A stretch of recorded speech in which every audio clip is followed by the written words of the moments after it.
Bismillahirrahmanirrahim. Assalamualaikum warahmatullahi wabarakatuh.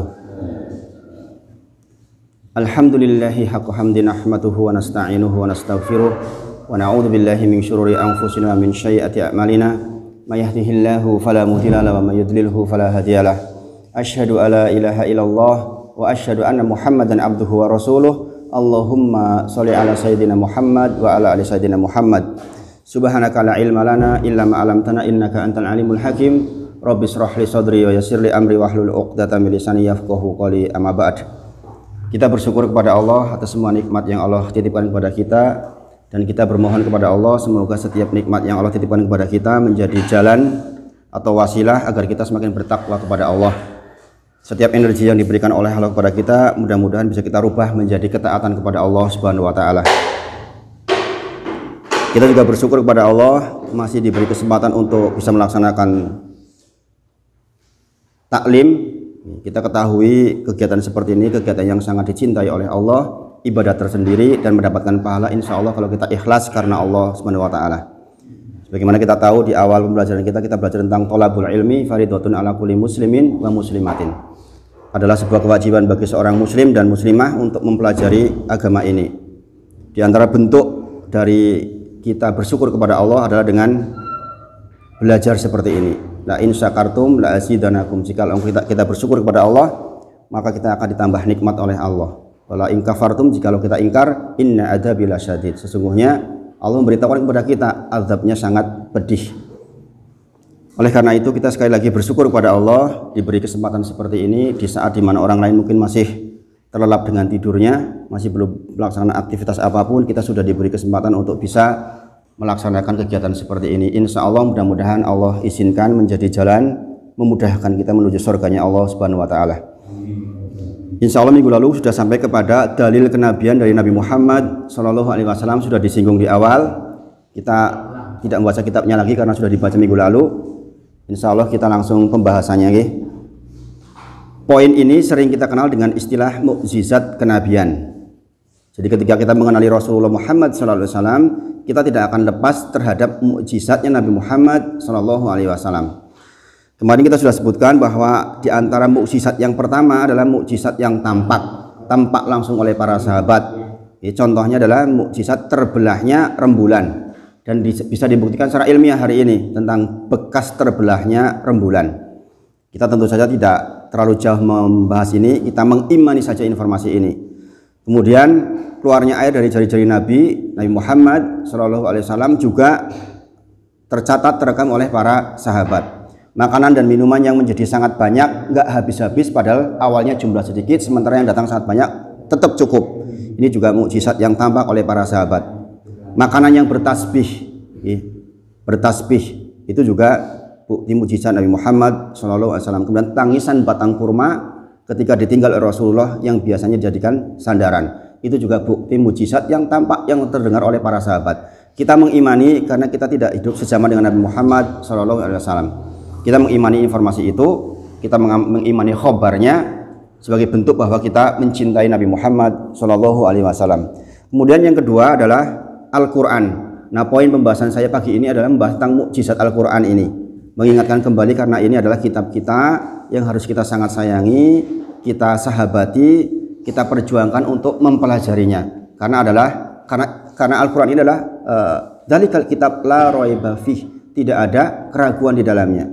Hudalil muttaqin, petunjuk bagi orang-orang yang bertakwa. Maka apakah mukjizat Rasulullah yang paling agung? Dialah Al-Quran. Sayangnya banyak orang yang tidak memahami ini. Mengapa Al-Quran jadi mukjizat? Ini yang harus kita sebenarnya pahami betul sehingga kita bisa menyikapi Al-Quran dengan sempurna. Rasulullah itu pernah mengadukan kaumnya kepada Allah tentang, ya Robbi, wahai Robku, inna qaumi, sesungguhnya kaumku, takhodu, menjadikan hadal Quran mahjuro. Quran ini mahjuro. Mahjuro itu apa? Dilalaikan, dibiarkan. Apa definisi mahjuro? Adalah tidak mengimani. Yang pertama tidak mengimani, yang kemudian ini berbuah kekafiran karena keluar dari rukun iman. Kalau kita tidak mengimani Al-Quran, podo karo wedeki udah keluar dari Islam karena tidak mengimani salah satu rukun iman yang 6. Kemudian yang kedua dikatakan mahjuru adalah tidak membacanya. Maka wajib bagi kita menyempatkan waktu untuk belajar membaca Al-Quran, kemudian membacanya. Belajar membaca dan membacanya. Karena ketahuilah di antara mukjizat Al-Quran itu adalah huruf-huruf yang kita baca hari ini adalah huruf-huruf yang dibaca oleh para sahabat sebagaimana mereka radhiyallahu anhum menirukan Rasulullah di dalam melafadzkan Al-Quran. A, ba, ta, tha itu sama, dan Allah sendiri yang akan jaga ini. Allah akan jaga kalamnya sampai hari kiamat. Satu-satunya kitab yang dijaga langsung oleh Allah adalah Al-Quran. Makanya tidak heran kita melihat anak 5 tahun hafal Quran. Kita tidak heran anak 4 tahun setengah hafal Quran. Ada satu keluarga punya anak 9 orang. Ketika menikah, ibunya belum bisa baca Quran, baru Iqra 4.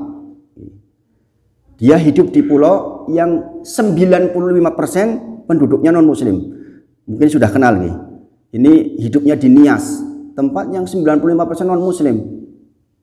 Kebetulan orang tuanya juga nggak begitu mengenal agama. Datanglah kemudian sekelompok orang yang kita kenal sebagai jamaah yang sering datang ke masjid-masjid itu. Meskipun ada kurang lebihnya, tetapi menjadi jalan hidayah juga ternyata bagi orang ini. Kemudian akhirnya dia mengenali Al-Quran. Kemudian dia mempelajari 7 hadis terkait dengan bagaimana Rasulullah mendidik anaknya. Di antaranya mereka mengatakan 0 sampai 3 tahun adalah mulai pendidikan di buayan ibunya. Masya Allah. Masya Allah. Ketika lahir, anak minta susu sudah diajarkan tauhid. Bagaimana caranya? Ibunya mengatakan, nak minta susu ya Allah, minta susu ya Allah. Yang bilang orang tuanya. Sebelum menyusui, dia wudhu dulu. Ini kebiasaan yang Masya Allah, sesuai sunnah. Sebagaimana ibunya Muhammad Al-Fatih yang menaklukkan sekian banyak tempat. Masya Allah. Kemudian setiap kali anaknya menyusu diajarkan tauhid. Kemudian pakai bismillah. Bismillahirrahmanirrahim. Sebagaimana kita belajar di awal, manfaat bismillah itu apa? Dia praktekkan betul. Apa yang dilakukan oleh orang tua ini ketika menyusui anaknya? Dia ucapkan a, ba, ta, tha. Kemudian dia bacakan surat-surat pendek. Kenapa? 0 sampai 3 tahun menurut hadis adalah kali pertama anak mendapatkan pendidikan. Belum bisa ngomong dia baru bisa mendengar saja. Makanya kali pertama sebagian ada yang berpendapat di Al-Dhani dengan harapan kita merebut pendengaran anak kita dengan kalimat tauhid, bukan kalimat yang lain dulu, tapi kalimat tauhid dulu masuk anak kita. Selama 0 sampai 3 tahun mendengar, yang didengarkan hanya itu saja. Kalimat-kalimat yang baik, tidak dikenalkan ke kalimat-kalimat yang lain. Begitu 3 tahun, beliau mengatakan untuk mengajarkan bacaan Al-Quran cukup 15 hari. Iqra 1 sampai 6 itu 15 hari saja. Mengapa? Karena begitu anak bisa bicara, dia sudah pernah dengar a, ba, ta, sa. Begitu dilihatkan tulisannya, mana yang ta, mana yang ba, mana yang a, disamber sama anaknya itu. Sehingga belajar Iqra 1 itu cuma sehari, Iqra 2 sehari, Iqra 3 agak payah sedikit, mungkin 2-3 hari. Sampai akhirnya Iqra 6 itu hanya butuh waktu 15 hari. Ini anak-anaknya 9-9-nya itu enggak sekolah formal. Semuanya sekolah hanya homeschooling di rumah. 9-9-nya hafal Quran seluruhnya. Bahkan anaknya yang di bawah 6 tahun sudah juga hafal Quran. Rata-rata hafal Quran di usia 6 tahun. Masya Allah. Betapa Allah menjaga Al-Quran itu sedemikian dahsyatnya.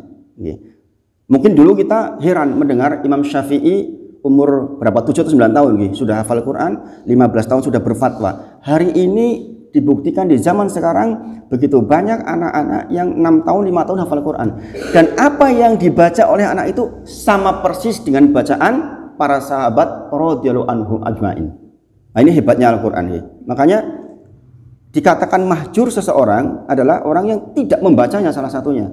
Tidak membacanya. Maka kita yang sudah terlanjur tua seperti ini, mungkin bacaannya nggak bagus, tetap membaca sebisa kita, tetap membaca sebisa kita, menyempatkan agar kita tidak termasuk orang yang diadukan oleh Rasulullah, ya Rabbi inna qaumi takhadu hadzal Qur'an mahjura, agar kita tidak termasuk orang-orang yang mahjur di bagian yang membacanya. Karena mahjur juga berarti tidak mengamalkannya. Memang hampir setiap umat Nabi Muhammad SAW sulit untuk tidak masuk ke dalam laporannya Nabi Muhammad ini SAW. Karena apa? Tidak mengimani, kita mengimani insya Allah. Tidak membacanya, mungkin sebagian besar kita membacanya. Tidak mengamalkannya, mungkin ada sebagian dari kita juga mungkin belum sempurna mengamalkannya. Bahkan para ulama menyebutkan, dikatakan mahjur adalah ketika orang itu tidak menjadikan Al-Quran sebagai obatnya. Kita tahu Al-Quran bisa menjadi obat maknawi, penyakit hati, hasad, dengki, juga hizi itu penyakit badan. Banyak di antara kita yang sakit, begitu sakit ya langsung dokter, tidak baca Quran dulu. Sementara kita tahu ada sejarah ketika rombongan para sahabat datang ke sebuah tempat, mau mampir ke sebuah tempat, kemudian diusir oleh orang itu. Setelah pergi dioyak-oyak karena Pak minta diruqyah kepala sukunya. Apa yang dilakukan? Dibacakan suratul Fatihah. Nah, ini kadang-kadang kita lupa. Makanya para ulama menyebutkan dikatakan seseorang mahjuro adalah ketika dia tidak menjadikan Al-Quran sebagai obat hati dan obat fisik. Maka sekali lagi, mari kita jadikan mukjizat ini, mukjizat teragung ini benar-benar maksimal. Kita maksimal, yaitu mengimani dengan sempurna seluruh informasinya, kemudian kita membacanya sebisa kita Pak. Jadi mungkin sisa hidup kita tinggal 5 tahun, tinggal 10 tahun, jadikan bagian dari umur kita itu membaca Al-Quran. Kenapa? Sesungguhnya Al-Quran akan datang kepada kita, ya'ti yaumal qiyamah safi'an li ashabi.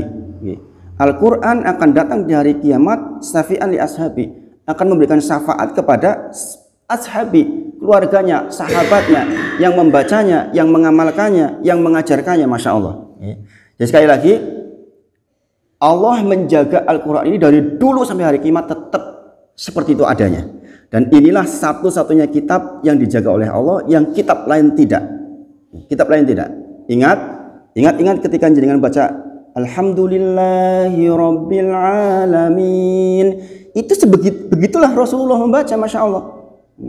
Nggak berubah sampai anak kita, cucu kita, cicit kita, nggak akan berubah Al-Quran, karena Allah dijaga oleh Allah langsung. Inna nahnu nazalna dzikra wa inna lahu lahafidun. Sesungguhnya kami yang menurunkan dzikra, di situ ada Al-Quran, dan sesungguhnya kami yang akan menjaganya. Masya Allah.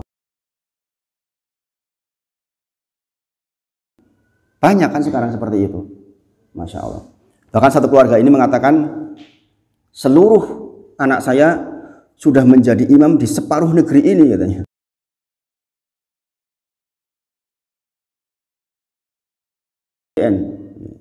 Mengajarkan ilmu-ilmu tentang nahwu, tentang sorof, tentang bacaan Al-Quran. Masya Allah.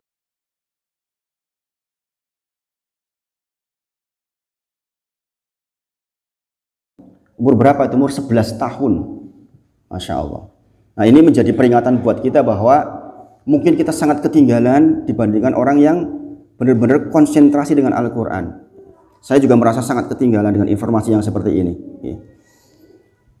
Tapi tidak apa-apa, kita manfaatkan sisa waktu untuk betul-betul menjadikan mukjizat Al-Quran ini menyatu, melebur dengan kehidupan kita sehari-hari. Apa sih definisi Al-Quran? Apa definisi Al-Quran kok dikatakan sebagai mukjizat? Yang pertama, dia adalah kalamullah. Kita tahu kalam itu perkataannya Allah loh, ini itu. Al-Quran itu kalamullah. Masya Allah, Al-Quran itu perkataan zat yang menciptakan langit dan bumi, yang menghidupkan kita, yang buat mata kita bisa melihat, yang membuat kita bisa berjalan, kita sehat atau sakit, berkata-kata di dalam Al-Quran. Masya Allah. Jadi mendefinisikan Al-Quran harus jelas, sehingga kita bisa sempurna kecintaan kita dengan Al-Quran. Ketika kita membaca, kita sedang membaca kalamullah. Masya Allah. Kita sedang membaca ucapan kalimatnya Allah, Rabb semesta alam.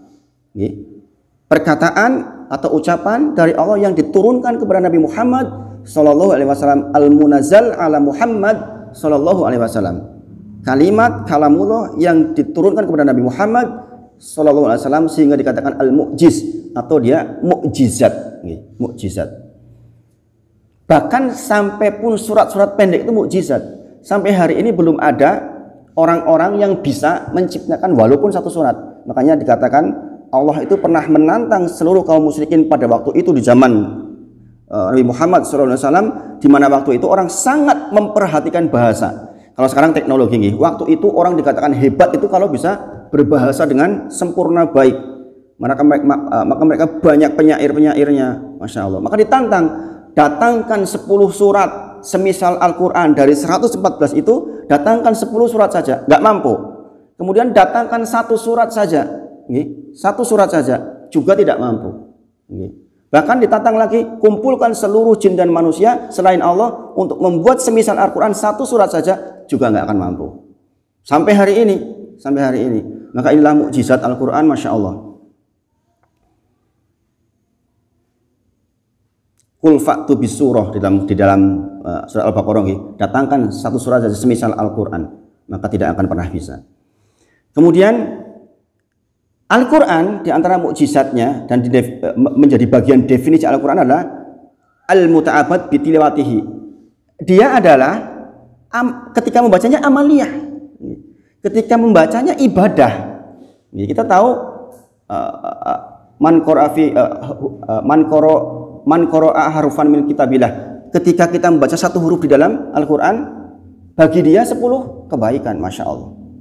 Masya Allah. Jadi di antara kemukjizatan Al-Quran adalah membacanya sendiri adalah ibadah. Tidak di kitab lain, nggak ada keterangan seperti itu. Al-muta'abbad bitilawatihi. Ketika kita membaca Al-Quran, maka sesungguhnya kita sedang beribadah. Dan pahalanya sangat besar. Alif lam mim saja sudah 3 huruf, berarti 30 kebaikan. Bayangkan kalau kita ulang lagi, betapa banyak yang kita peroleh kebaikan-kebaikannya. Kemudian bagaimana kita bermuamalah dengan Al-Quran, dengan mukjizat ini? Sekali lagi, jangan sampai kita masuk bagian orang yang diadukan oleh Rasulullah sebagai orang yang mahjuro, orang yang melalaikan Al-Quran, membiarkan Al-Quran, menjadikan Al-Quran tidak dibaca. Ada 4 kaidah, ada 4 definisi dari mahjuro tadi. Tidak mengimani yang berarti kafir, tidak membacanya, tidak mengamalkannya, atau tidak menjadikan Al-Quran sebagai obat bagi dirinya. Maka sejak hari ini monggo kita jadikan Al-Quran obat untuk diri kita, baik gizi maupun maknawi, baik obat fisik maupun obat yang maknawi, penyakit-penyakit hati. Kalau kita merasa ada penyakit di dalam hati ini, hasadkah, dengkikah, perasaan tidak nyaman ke orang lain, atau semacam yang semisal itu, segeralah kita baca Al-Quran. Yang dengan itu insya Allah akan jaga kita, sembuhkan penyakit kita itu. Demikian juga penyakit fisik. Jika kita merasa ada yang tidak enak badan, silahkan kita pakai obat dan lain sebagainya, tapi dahulukan Al-Quran untuk meruqyah diri kita sendiri. Ini kita harus yakini betul. Karena apa? Al-Quran adalah mukjizat untuk Nabi Muhammad Sallallahu Alaihi Wasallam. Kemudian keutamaan, beberapa keutamaan kita terkait dengan Al-Quran. Khairukum di antara kalian man ta'alamal Qur'ana wa alamat. Di antara kalian yang terbaik adalah yang mempelajari Al-Quran dan mengajarkannya. Jelas Rasulullah menyampaikan yang terbaik di antara kalian adalah yang belajar Al-Quran dan mengajarkannya. Maka kita belajar, kita berusaha.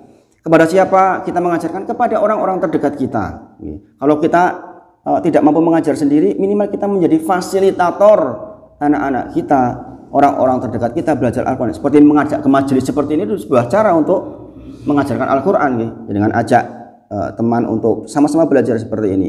Mungkin kalau dengan menyampaikan sendiri terlalu berat, tapi dengan kita menyampaikan yuk bermajelis taklim, pahalanya sama dengan yang berucap saya di depan ini, pahalanya sama, dengan menjadi jalan kebaikan. Sekali lagi, di antara keutamaan Al-Quran adalah seseorang yang belajar Al-Quran dan mengamalkannya, mengajarkannya, maka dia menjadi orang yang terbaik. Perawi hadis ini, perawi hadis tentang khairukum man ta'alamal Quran wa alama, itu adalah Abdurrahman As-Sulami. Beliau mengatakan, saya 40 tahun tidak bergeser tempat hidup, nggak kemana-mana maksudnya, di daerah Kufah, untuk mengajarkan Al-Quran. Karena ini, Jadi orang ini hidup di sebuah masjid, nggak geser-geser, maksudnya nggak pindah-pindah kota.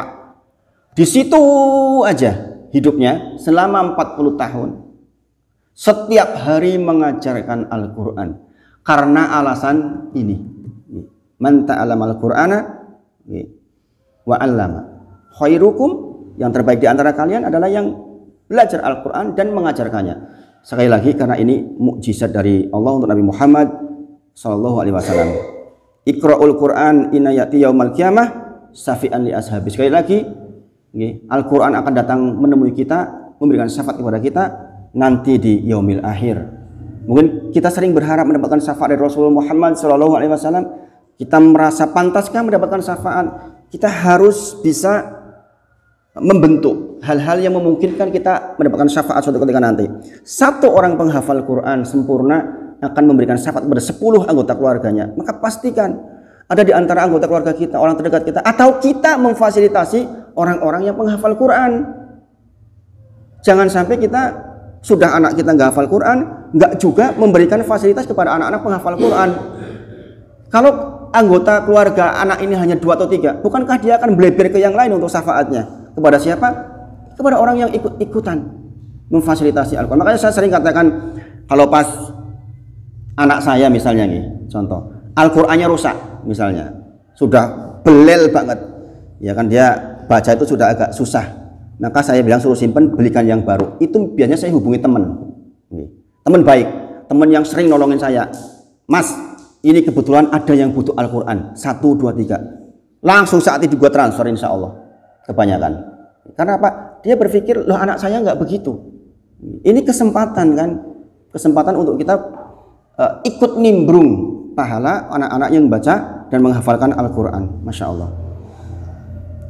Keutamaan bagi orang tuanya, kita tahu nih, bagi orang tuanya dia akan mendapatkan manfaat yang besar sekali dari anak yang membaca Al-Quran, menghafal Al-Quran, mengamalkan Al-Quran. Maka sekali lagi, Masya Allah, ini sebuah informasi yang besar dari Rasul untuk kita, bahwa mukjizat Al-Quran itu akan terus berjalan sampai hari kiamat. Sampai hari ini, apalagi sekarang dengan terbukanya media, seperti informasi yang 9 anak itu, bayangkan ibunya itu hanya sampai Iqra 4, tapi anaknya 9-9-nya hafal Quran, semuanya yang laki-laki jadi imam di separuh negeri ini. Masya Allah. Khususnya ketika sholat tarawih itu sudah dipesan di mana-mana.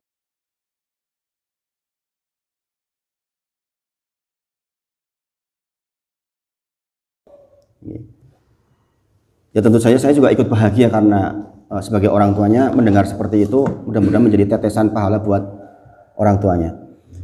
Kitabun anzalna alaikum mubarakan. Ini kitab yang diturunkan kepada kita semua mubarakan. Ada barokah di antaranya. Maka setiap orang yang mendekat kepada Al-Quran pasti akan ketularan barokahnya. Di antara barokah adalah salah satunya tadi itu, bisa menyembuhkan berbagai penyakit, baik penyakit maknawi maupun hizi, penyakit-penyakit yang terkait dengan hati maupun penyakit betul-betul penyakit fisik. Maka sekali lagi, kalau nanti datang sakit kepada kita, bacalah Al-Quran. Bacalah Al-Quran. Ini saya sedikit cerita nih, ketika saya kena corona itu, yang sampai saya sesak nafas tuh 2 hari. Kebetulan waktu itu Azizah lagi di rumah, nggak bisa balik ke pondok. Azizah yang mijitin saya tiap malam sampai jam setengah 12. Apa yang kami lakukan keluarga? Istri saya selalu mengingatkan, ayah baca Quran, ayah baca Quran. Kalaupun ayah meninggal, saya pengen ayah meninggal dalam kondisi baca Quran. Jadi saya diingatkan terus. Ketika sakit berat itu kan susah membaca, susah banget, nafas susah. Itu betul-betul istri saya tuh meletakkan HP di samping, hafalan saya udah hafal, diletakkan HP-nya di samping, ikutin ya, ikutin bacaan ini, ikutin terus. Itu berulang-ulang itu, Masya Allah. Dan efeknya luar biasa. Saya merasakan ketentraman waktu itu luar biasa. Nah ini sebuah buktinya tadi zaman sekarang, bahwa sesungguhnya Al-Quran itu menjadi obat bagi maknawi maupun yang hizi. Makanya jangan sampai kita lalai dari Al-Quran, mukjizat yang sangat besar di sisi Nabi Muhammad SAW. Kemudian di antara usaha, di antara usaha kita menjaga Al-Quran, bagian dari penjagaan Al-Quran, kita mempelajari bacaan Al-Quran dengan hak-hak yang betul. dengan hak yang betul. Di sini ada ibunya Mbak Hafso yang menjadi pengajar tahsin Quran. Jadi nanti bisa belajar sama beliau, masya Allah. Sehingga hak huruf, sifatul huruf itu sempurna. Khususnya suratul Fatihah sempurna betul. Sod ya sod gitu. Meskipun saya sendiri belum cukup mampu ya untuk mengucapkan dengan benar sekali. Tapi kita berusaha setidaknya. Karena apa? Perubahan huruf di dalam Al-Quran sedikit saja bisa merubah arti. Misalnya wa'aso fir'aunu rasulah. Kita udah belajar kemarin ya. Wa'aso, kemudian Fir'aun mengingkari Fir'aun kepada risalah Nabi Musa alaihissalam. Wa'aso artinya mengingkari. Tapi wa'asa pakai sin. Kalau wa'aso mengingkari, kalau wa'asa berharap. Bayangkan, sin sama sod sama sin kan sama. Bedanya hanya isti'la sama istifal, hanya tebal sama tipis. Bayangkan kalau kita mengucapkan sod menjadi sin, bisa menjadi keliru arti. Maka wajiblah buat kita untuk mempelajarinya. Persoalan sudah mempelajari kok kita nggak bisa-bisa, itu cerita lain. Wah, wis tua angel tenan kalau ngomong sod, tua angel tenan. Ya minimal kita sudah berusaha. Tidak meskipun baca Al-Quran ada beberapa versi ya tentang huruf sirotol, ada yang pakai sin juga, yang pakai za, seperti Ibnu Katsir pakai za. Tapi yang mahfum kita pelajari di Hafaz pakai sod. Nah, ini di antara bentuk kita tidak mahjur. Kita berusaha sebisa mungkin membaca Al-Quran yang betul, walaupun mungkin hasil atau produk belajarnya tidak sempurna seperti yang dimaksud di dalam pembelajaran, tidak masalah. Yang penting kita sudah tenanan leh sinau. Ini penting. Nah, kembali ke kisah di zaman sekarang yang ternyata ada anak-anak yang bisa menghafal Quran dengan sangat cepat. Maka bagi yang masih anaknya kecil-kecil atau punya cucu, programkan ini.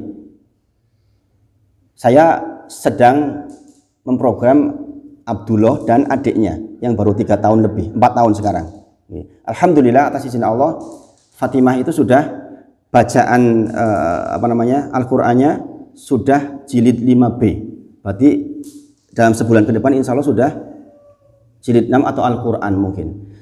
Anak ini disuruh baca sudah bisa. Dan ternyata ilmu yang dipraktekkan oleh keluarga yang 9 anaknya hafal Quran itu, saya praktekkan ke Fatimah itu berhasil, masya Allah. Caranya bagaimana? Dia hanya disuruh membaca 6 kali. Dibaca 6 kali, nggak suruh ngapal. Dibaca 6 kali, ulang, ditutup, itu sudah hafal anak itu.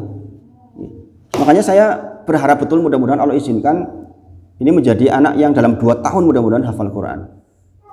Bayangkan kalau di bawah 6 tahun sudah hafal Quran kan menakjubkan, masya Allah. Masya Allah. Kita bisa mohon doa kepada panjenengan semua. Mudah-mudahan salah satu anak saya bisa menjadi bukti keagungan Al-Quran dengan bisa menghafal di bawah 6 tahun. Yang kakak-kakaknya udah terlanjur agak terlalu lama. Saya waktu itu belum menemukan ilmu yang terkait dengan cepatnya ternyata menghafal Quran dengan metode yang seperti ini. Pun waktu itu saya juga belum konsentrasi untuk mengamalkan Al-Quran dengan sebaik-baiknya. Alhamdulillah dengan dibukanya ilmu, Allah bukakan juga pintu-pintu keberkahan. Dengan diberikan kemudahan-kemudahan yang lain, dan Allah situasikan, Allah kondisikan. Ternyata ketika kita berinteraksi dengan Al-Quran, Allah juga kondisikan kondisi-kondisi yang lain supaya kita rekat dengan Al-Quran. Di antara hikmah usaha saya drop meskipun secara ekonomi menjadi sulit, tetapi saya jadi punya banyak waktu. Di rumah. Bayangkan Pak, saya hidup di sebuah rumah yang listriknya hanya 450. Yang kalau untuk nyalain komputer saja jebol komputernya. Saya baru sadar ketika 3 komputer saya jebol semua. Karena tidak stabil. Padahal pekerjaan saya harus dengan komputer, harus dengan internet. Seolah-olah Allah tuh pikir rasa kerja disi, mandek disi. Seolah-olah seperti itu. Sehingga saya punya banyak waktu. Banyak waktu untuk membaca, banyak waktu untuk menghafal, mungkin banyak waktu untuk membimbing anak-anak juga. Termasuk seperti ini. Seperti ini butuh belajar. Saya mau mengajarkan kepada panjenengan, saya juga belajar sama. Nah, ini kalau enggak pekerjaannya mungkin masih penuh saja, mungkin ya sulit. Ya betul secara ekonomi menjadi kurang, tetapi sisi lain keberkahan juga dibuka. Dan Allah selalu tolong, alhamdulillah. Saya mungkin tidak berpikir untuk berlebih-lebih, asal cukup saja, alhamdulillah. Nggak neko-neko kehidupannya, insya Allah. Maka sekali lagi, mari kita sadari betul, Al-Quran adalah mukjizat. Apa yang kita baca hari ini adalah bacaan Nabi Muhammad SAW. Bayangkan, kita menirukan suara, menirukan bacaan yang Rasulullah baca, yang para sahabat baca, yang Imam Syafi'i baca, rahimahullah ta'ala, yang Imam Ahmad baca. Bayangkan, sama loh Pak sampai hari ini, sampai hari kiamat. Apa nggak menakjubkan itu? Sehingga setiap bacaan yang kita baca itu terasa betul, meresap sampai di hati yang paling dalam. Setiap bacaannya itu benar-benar berbobot. Kita sholat, baca itu berbobot. Terutama kalau sholat sunnah, jangan pun bisa merasakan betul. Mungkin bacaannya qul huwallahu ahad, tapi karena kita sedang membaca kalamullah, kita sedang membaca kalimat-kalimat yang Allah turunkan kepada nabinya, maka kita akan merasakan sebuah perasaan yang sangat luar biasa. Di dalam surah Al-Baqarah ayat 23, di dalam syarahnya dikatakan, wa in kuntum fi raibim mimma nazzalna ala abdina fa'tu bi suratin min mithlihi wad'u syuhada'akum min dunillahi in kuntum shadiqin. Dan jika kamu tetap dalam keraguan tentang Al-Quran yang kami wahyukan kepada hamba kami Muhammad sallallahu alaihi wasallam, buatlah satu surat saja yang semisal Al-Quran itu, dan ajaklah penolong-penolongmu, siapa saja, jin dan manusia, selain Allah, jika kamu orang-orang yang benar. Allah sampai mengatakan seperti ini di dalam Al-Quran. Surah Al-Baqarah ayat 23, di awal-awal Al-Quran Allah udah tantang, nek peci ragu-ragu kalau Al-Quran, coba datangkan satu surat semisal Al-Quran, ajaklah seluruh penolong-penolongmu dari kalangan manusia dan jin, dijadikan satu, sok nggawe selain Allah, maka ketahuilah itu tidak akan pernah bisa. Masya Allah, ini keajaiban Al-Quran. Sebagaimana saya sebutkan di pertemuan sebelumnya, di antara keajaiban Al-Quran adalah ketika Al-Quran menginformasikan tentang bahwa orang-orang Yahudi itu gak akan pernah minta mati kepadamu Muhammad sampai selesai urusan dakwah ini. Bayangkan, ini ayat turun ketika orang Yahudi masih hidup. Qul in kanat lakumud darul akhiratu indallahi khalisatan min dunin nasi fatamannawul mauta in kuntum shadiqin. Kata Allah, Nabi Muhammad, katakan tuh kepada orang-orang Yahudi, kalau memang mereka yakin bahwa darul akhirat, surga itu milik mereka, mintalah mati sekarang juga. Dan ketahuilah Muhammad, mereka nggak akan pernah minta mati sampai terakhir. Coba bayangkan kalau mereka mau mengatakan Al-Quran ngapusi, saya datang ke Rasulullah, saya minta mati sekarang, saya dibunuh, silakan. Nah, Al-Quran gagal, tapi sampai Rasulullah meninggal, tak satu pun orang Yahudi datang minta meninggal. Padahal mereka mengatakan darul akhirat itu milik kami, surga itu milik kami, kalian enggak. Allah informasikan, nek tenan akhirat milikmu, minta mati aja sekarang, ngapain hidup lama-lama di dunia. Tapi nggak ada yang datang kepada Rasulullah. Ini bukti keajaiban Al-Quran. Kemudian di ayat lain, ketika Allah mengabarkan kekalahan bangsa Romawi. Saya lupa, Romawi dengan mana satunya? Persia. Romawi kalah oleh Persia. Allah mengatakan dalam kurang dari 10 tahun akan sebaliknya, yang menang Romawinya. Ternyata betul terjadi. Kemudian yang lebih dahsyat lagi yang saya sampaikan minggu lalu tentang tabbat yada abi lahabi wa tab, ya kan? Bayangkan, ayat ini tuh turun di awal-awal Al-Quran tentang kisahnya Abu Lahab yang bakal menjadi penduduk neraka beserta istrinya juga menjadi penduduk neraka. Mereka hidup bersama Rasulullah sampai Rasulullah sekian waktu. Kalau mereka mau menggagalkan Al-Quran, gampang toh, tinggal mereka masuk Islam, selesai. Quran gagal, ning yo enggak. Itulah menakjubkannya Al-Quran, bahwa ini adalah betul-betul mukjizat.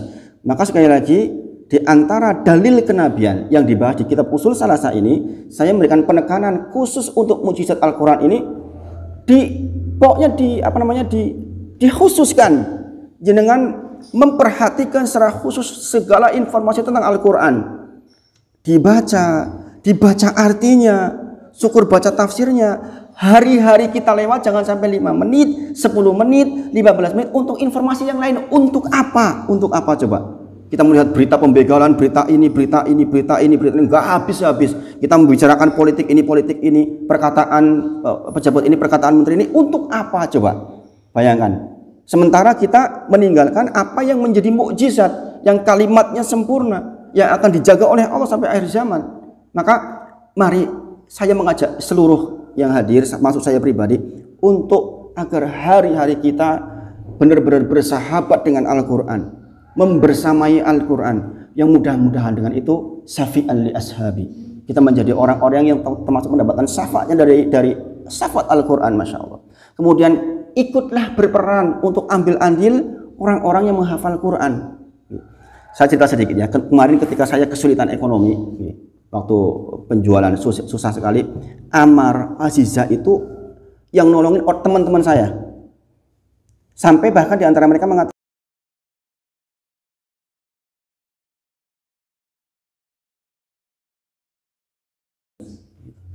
mereka yang tahu ilmu itu berebut untuk membiayai anak-anak yang belajar Al-Quran. Makanya kalau kita punya sedikit tabungan, sisihkan untuk yang seperti ini. Kalaulah kita tidak bisa membentuk anak kita, cucu kita menjadi penghafal Quran, minimal kita berperan kepada anak-anak yang membaca dan menghafal Al-Quran. Di pondok-pondok itu begitu banyak yang orang tuanya nggak mampu. Teman-teman Amar juga banyak yang orang tuanya nggak mampu.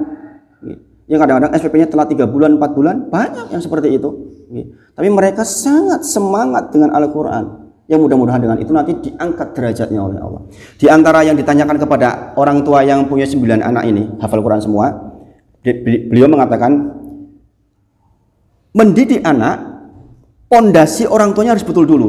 Maksud pondasinya apa? Katakan dan install pada diri sendiri bahwa dengan Al-Quran itu Allah akan jaga keluarga. Bahwa dengan Al-Quran itu Allah akan angkat derajatnya. Beliau mengatakan begini, saya tidak punya pekerjaan secara khusus, tapi hari ini kebutuhan atas hidup turah-turah. Kalau dituruti sampai 5 tahun ke depan saja jadwal sudah penuh. Untuk apa? Untuk mengisi seminar-seminar. Masing-masing anaknya diberikan tiket. Kadang-kadang 6 orang 7 orang diberi tiket semua. Bayangkan, nggak kurang-kurang rezeki. Masya Allah, hanya dengan Al-Quran kemudian keluarga ini diangkat tinggi-tinggi derajatnya. Maka mari kita yang sudah sepuh ini, sudah tua ini, jangan jadikan sisa hidup kita tidak dekat dengan Al-Quran, tidak bersahabat dengan Al-Quran. Mari hidup kita selalu liputi dengan Al-Quran. Sekali lagi, karena ini adalah tanda kenabian.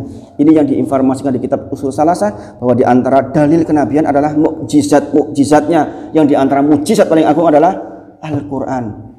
Maka monggo kita memohon kepada Allah benar-benar menjadi orang yang selalu bersama Al-Quran di dalam kehidupan kita sehari-hari. Mungkin yang disampaikan pada pagi hari ini cukup ini. Mudah-mudahan bermanfaat dan mudah-mudahan menjadi penyemangat buat kita semua untuk selanjutnya menghadapi hidup ini dengan selalu menjadikan Al-Quran sebagai pegangan kita. Kita tutup dengan kafaratul majlis. Subhanakallahumma wa bihamdika asyhadu alla ilaha illa anta astaghfiruka wa atubu ilaik. Wa akhiru da'wana alhamdulillahi rabbil alamin. Assalamualaikum warahmatullahi wabarakatuh.